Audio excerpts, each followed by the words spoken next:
Howdy, everybody. Tuesday, July the 7th, Made in Paradise podcast. Today, we're talking about desire. I have a lot of desires, but I want to tell some stories this morning about desire. The first story I want to tell is from my guru, Maharaji Baba named Karoli. One night in the ashram, he gets everybody up in the middle of the night and says he's incredibly hungry. He starts saying, "I need to bring me this food and cook me this and cook me this." And he gets everybody into this tizzy going back and forth, making him food. And so they give him all the food and he eats it all. And the next morning they find out that one of his old devotees had died. And Baba says, "Yeah, I had to eat that food because he was lying on his deathbed desiring all this meal. And I didn't want him to have to reincarnate just for that."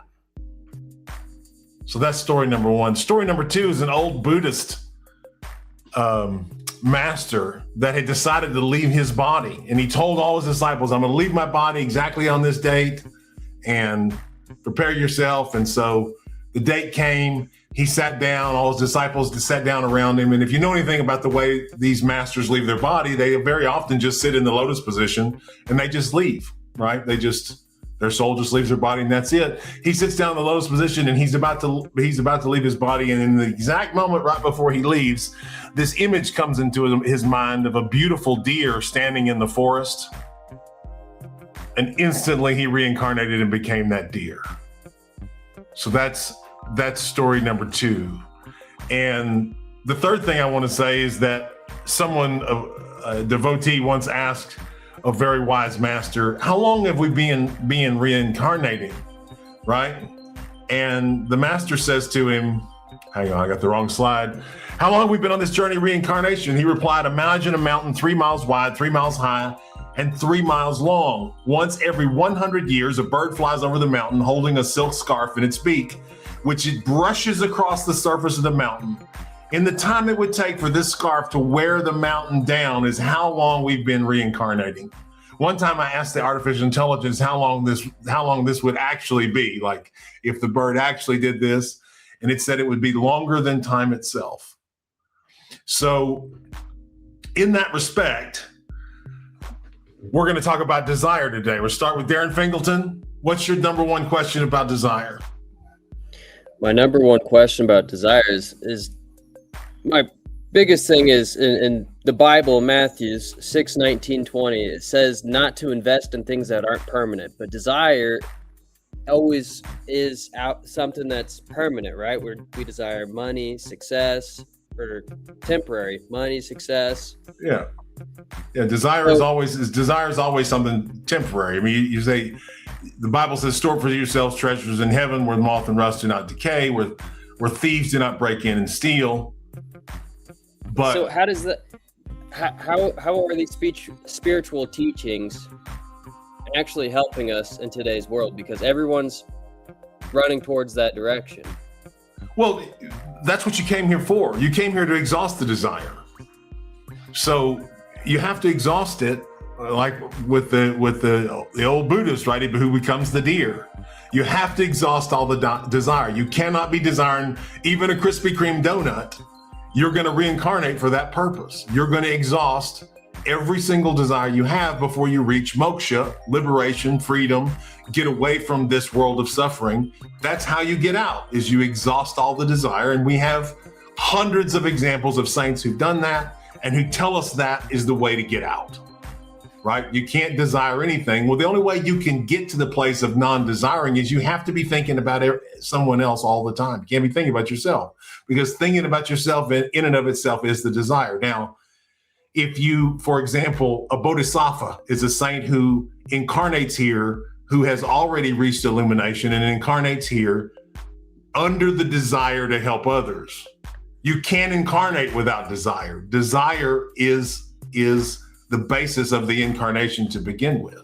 So in that way, saints do have a desire, because they come in, saints like Anandamayi Ma or Ramana Maharshi, who have incarnated here, already illuminated strictly for the purpose of helping others. But if you don't want to get out, if you say to yourself, "Gosh, wine, women, and song, let's go." Okay, you're going to get all that you desire. And as many times as you have to incarnate to fulfill those desires, you're going to incarnate that many times. So are you saying that Buddhists that reincarnated as that deer, that's what he wanted to. That was his last desire. I'm not saying it was his last desire. I'm saying it was a desire that happened immediately before he intended to go into voluntary moksha, right? He intended to leave his body at that moment, and that desire came. And how often do we have desires that we're not thinking about them every day, but all of a sudden one day we get up and go, oh man, I would really like some steak. Man, right. I would, we've been driving a car around and we've been satisfied, and all of a sudden the car breaks and we go to the mechanic and we start thinking, man, it's time to get rid of that thing. I mean, think about how many desires we don't think we have, but they just pop up when some external circumstance changes. Yeah. And so was it his disciples that found that he was that deer? Do you know anything about that?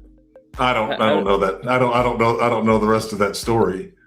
Okay. I was just curious because, I mean, it's finding how these saints always transform into something else. It's always fascinating on how they actually got that end of the story. But well, I can tell you that there was an old Baba that lived behind where they built Baba named Karoli's ashram in the forest behind there. There was an old Baba, his name was Sambari Baba, and he lived back behind that ashram. And while he lived back there, there was a deer that came up and that he said, that's a great saint. So it could have been another saint that saw this guy and said, there he is reincarnated, and told the story. But very often, like Sambari Baba used to converse with the fish in the river that was close. All the fish were tame in the river because of Sambari Baba living near there, right? So, yeah, I would say they found out through some other saint. Right. Well, Krishna, he called desire metaphysical, which means it's not just a feeling, it's fundamental force that drives the entire cycle of rebirth. If desire is actually that powerful, is it something that we can overcome, or is it something that we'll always be a slave to?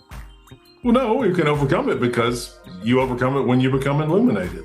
I mean, Baba named Crowley said, if you desire a cup of tea, don't drink it and the desire will go away. And that's true. If you stop for most desire, if you just stop feeding it because you have control of your emotions and your thoughts, if you stop feeding that desire, the desire will go away. I mean, we're feeding our desire. We're feeding our desire all the time. We pick one. I mean, how often do you get hungry and then here comes the desire? What will it be? And it would sure be good if I had some, arroz con pollo. Right. But don't. Sorry, Darren. But don't we create for that purpose to eat or drink? So how can someone create us and we don't have the desire to drink water or to eat a meal, right? How can you just release that desire and say, I'm not gonna have any more desire to eat? But we've been designed to eat, right? Well, the first thing I would say to you is there's so many saints that they lock them in a cave for 30 years and they don't eat and they don't drink, right? Baba Haridas, who was one of Ram Dass's first mentors, he was also the right-hand man of Baba named Crowley for a long time. I don't know how many years, but for a couple of decades before he died, he only drank 2 glasses of milk every day and that was it. So his desire for food was gone. What about the milk? What about the milk? Well, I just told you. I said they lock them in a cave, and they say that they draw upon Amrit to maintain the body. Amrit being a metaphysical food that they draw on to maintain the body. So yes, every desire is going to go. Every single desire is going to go. I met a guy here one time, and I've heard people doing fasting for 7 days and things like that. But I met a guy here once. His name was Austin. Do you remember him, John? No. He used to be a businessman. He lived in New York, and he came down here, and he was really heavy into the psychedelics for a while and getting into those ceremonies and the psychedelic community. But he ended up stepping away from that for a while, and the only thing that he started fasting, and he started on fruit, was a fruitarian for a while, and then he went to just coconut water. And he told me, because I'd give him a ride from time to time, that he was on like 2 or 3 months of just drinking coconut water, of just that. Yeah. And he looked very scrawny, but man, was he just a wired, energized person. I mean, how do you go from that to that in a time frame? From what to what? You go just to the coconut water? Yeah, just to coconut water.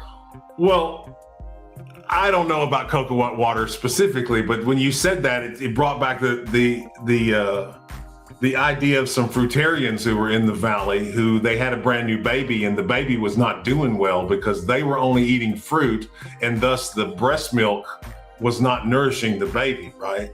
And the baby was lethargic. And then I had to speak to the couple and say, hey, your baby is not doing well. And it's because you're only eating fruit. You need protein. So that protein gets into that milk for that baby to grow, right? And not long after that, they stopped the fruit diet. She started eating some other things, and that baby started to flourish, and it was obvious. So I think that there's a spiritual component that's being set to the side that we're not thinking about, right? With the people that like in the valley who are just doing this is a completely different situation than saints who have said, I'm on the way of giving up desire, and I don't need this anymore. My body doesn't need this anymore. So we always think of ourselves first as our body and our mind, and we're not. We're a soul having a corporeal experience. Right. But do you think these saints, when they're first starting, I mean, obviously when they're coming into this lifetime, they're way past what we are. Nah, you cannot say that. You cannot say that they come into the lifetime and they're way past where we are. Everyone on this planet, everyone in existence is one thought away from elimination. You're one belief away. So they've come in similar to us. We just haven't made that decision. That's correct. But most people are not looking for moksha. They're not looking for freedom of their soul. They're not looking for liberation. They believe in some religion, or they're atheists, or they're just not on this path at all. They don't see their desire as something to be eliminated. Well, I don't think you should be saying we're going to eliminate desire, because that's not what it is. It's exhausting. We need to exhaust our desire. You can't say, we talked about Ram Dass having the 4-hour sexual fantasy while he's supposed to be meditating. That's desire that he had, right? The desire is still there. If he suppresses the desire, he's not going anywhere. He's got to get the desire out, right? He's got to fulfill the desire. And we know that some desires are very compelling, while other desires you could just say, okay, well, I can just do without that. Well, they're not very much of a desire. Right.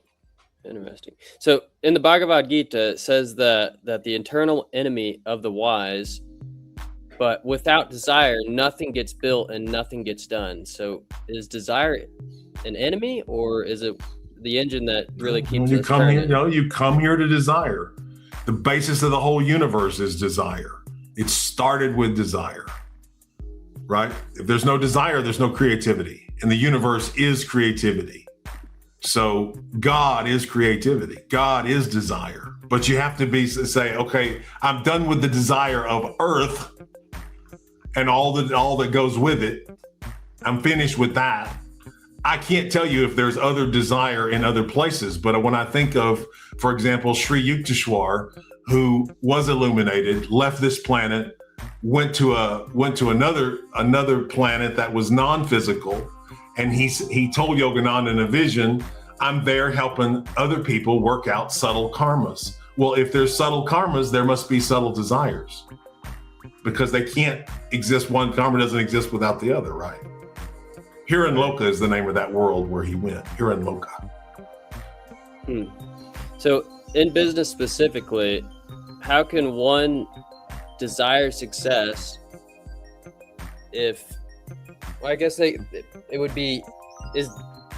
desiring success, is that a trap, or is that something that we have to exhaust? No, Swami, if you read his autobiography, he did come into this world with a whole lot more advantage than we did. He was there, and he was already interested in enlightenment as a child, and that was his path that he was so focused on even as a child. So he comes in with that. He does all of this spiritual study. Then he opens a company and becomes a millionaire.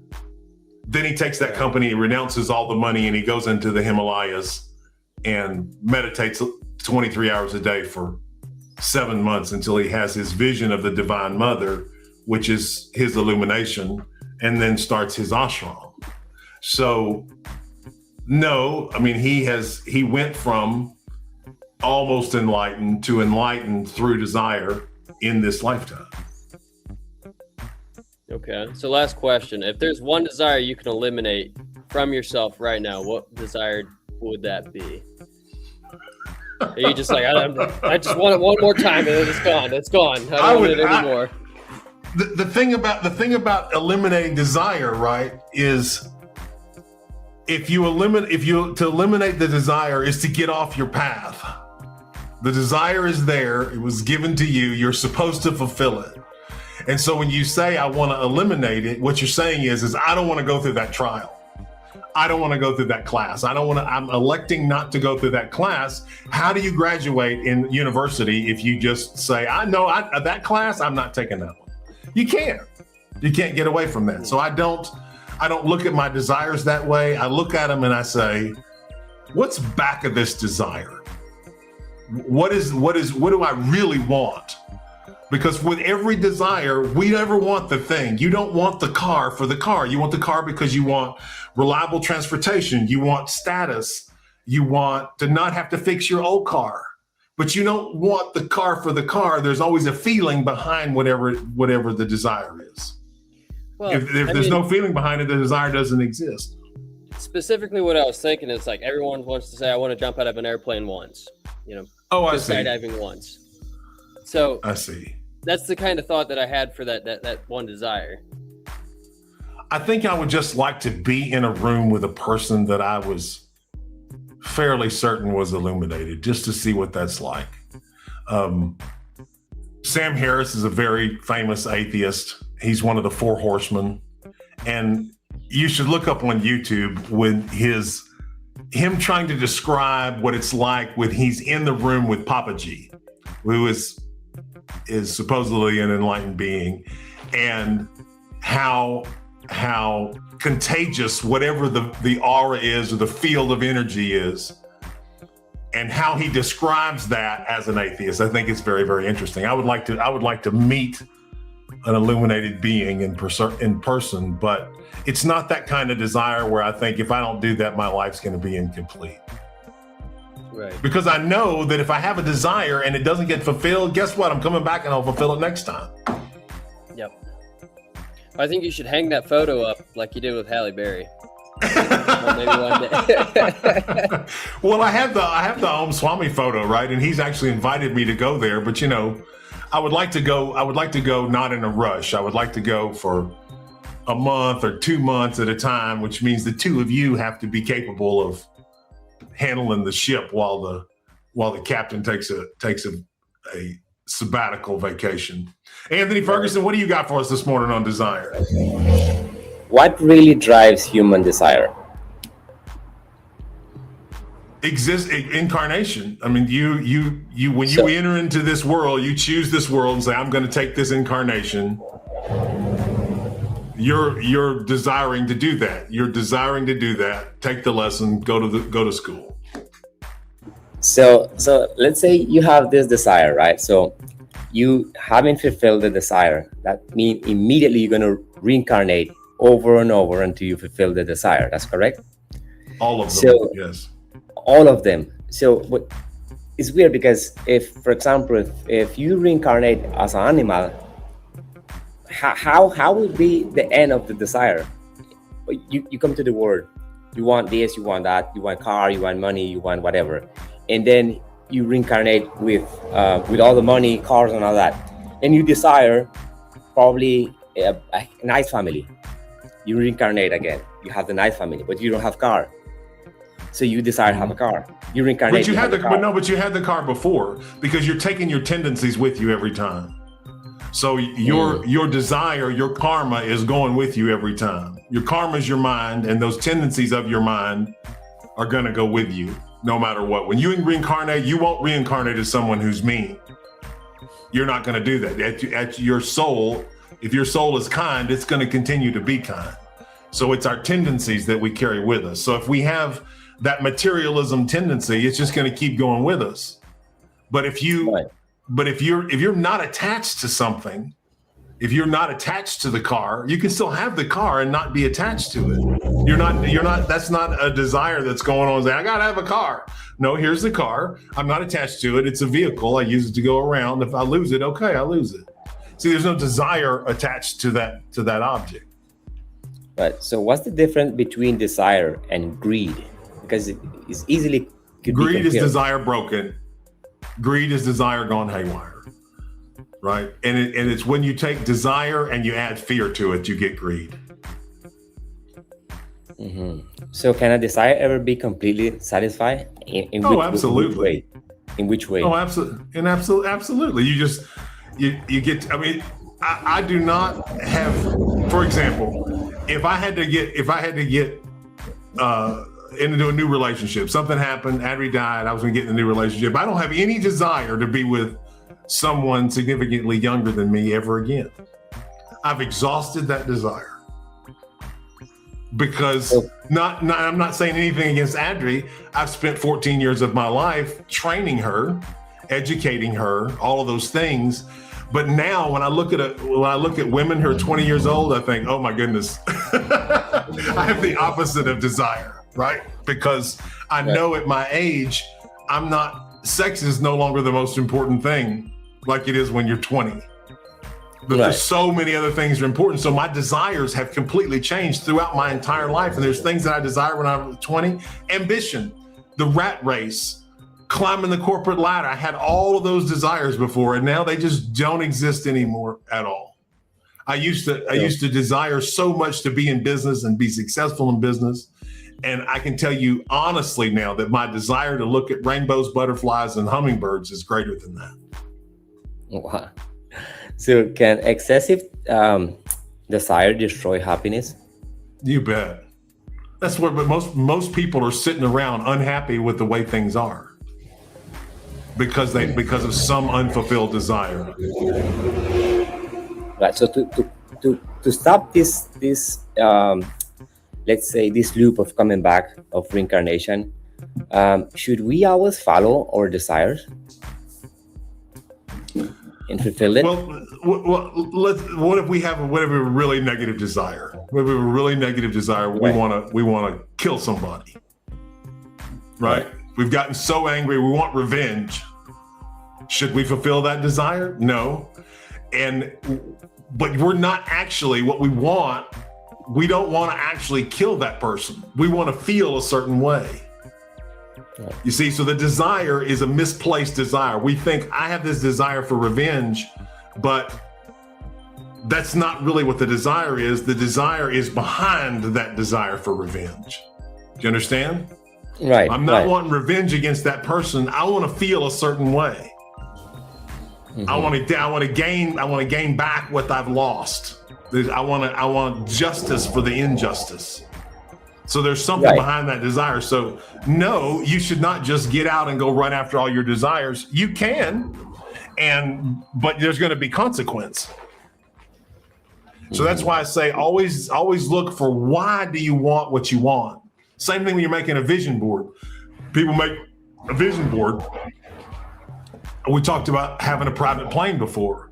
I had a desire for a private plane, and then I came upon the realization and the consequences of what it is to have a private plane, to pay for it, the maintenance, the pilot, the on and on. And then that desire went away because my desire was freedom of travel, not a private plane. I got you. Right. So what's your deepest desire reveal about you? Well, I used to always say, if you look at someone's checkbook, you can tell what's really important to them. So I think your deepest desire reveals who you are. I mean, I think we could all agree that Elon Musk's top desire is not to save the planet, right? Right. His desire is to get off of it. So what does that say? What does that say about him as a person? I'll let you make that determination. Right. So I have one more question. Does desire control us more than we control it? For most people, yes. But most people are unaware that they're not their mind. They have no separation between the I am and their mind, so they think they are their mind. And their monkey mind is jumping around with one desire behind another, most of which are incorrect and won't satisfy them even if they got it. Right. So can the elimination of desire lead us to true peace? By just Absolutely. eliminating. Yeah, I mean, just think about it right now. How much if you just don't desire anything? I mean, that is freedom. That is utter freedom. If you have no desire, how can anything be taken from you? My guru, Baba Neem Karoli, was famous for only having a blanket, right? That was his only possession. All of his ashrams, everything else belonged to someone else. He had nothing. No, go ahead. No, I'm finished. Good.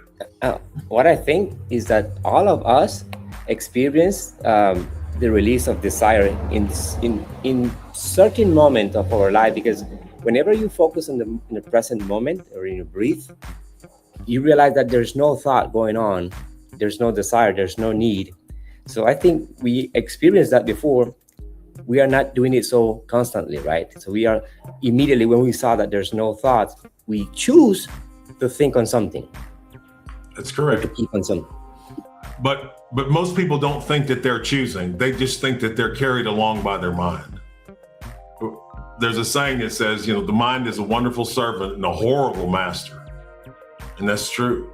If you let your mind be your master, you're going to have a horrible earth experience. You need to be the master of your mind. Completely agree. Well, that was all my questions. Ladies and gentlemen, this has been the Made in Paradise podcast. We do it every week, Monday through Friday. You can find us on YouTube and Facebook and Instagram and all over the place. Please like and subscribe. We are sponsored by Proven Performer, which is the three guys here on the screen. Darren's going to put some contact information up down at the bottom. You can email us, you can WhatsApp us. If you ever see a deal here that you're interested in, or if you have major assets or inventory you want to liquidate, please reach out. We'd love to talk to you about that. Today, we're talking about a very unique deal that is something we don't do very often. Let me see if I can get the screen right here. And this is 355 2024 BYD cars. These are in Asia. They're in perfect condition. They are top model trim packages, all 2024s. There's been a maintenance crew on site maintaining these cars since 2024. They were involved in an insurance claim, but literally there is no damage to the cars whatsoever. They're absolutely brand new. We're not going to talk to you about the price. You can reach out to us if you're a qualified buyer, and we will talk to you about the price.